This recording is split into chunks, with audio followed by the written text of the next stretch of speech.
За сайн байцгаана уу. Өнөөдөр бид нэр 2 хүүхдэд дагуулад богдууланда цэвэр агаарт гарахаар шийдлээ. Шинэхэн цас орчихсон сайхан өглөө байна. Салхи сайхан цэвэрч гисэн хүүхдэд цэвэр агаарт гарахаа сайхан байна.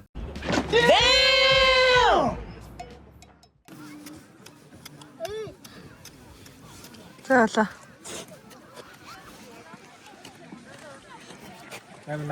Манай хүүхэд дунаад орчихсон.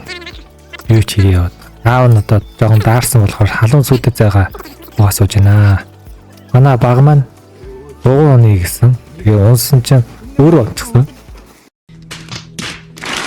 Дугуйнаас бол унсан ч гэсэн буухгүй бай гэж. За цэвэр агаарт гарсан болохоор ерөөхдөө нэлийн үлссэн байна. Тэгээ явж шинэ газар орж хоолнд орцгоо. 1000 years later. За ерөөхдөө шинээр нэгдсэн газар учраас дотоох төвчлөлт нь бол ерөөхдөө ийм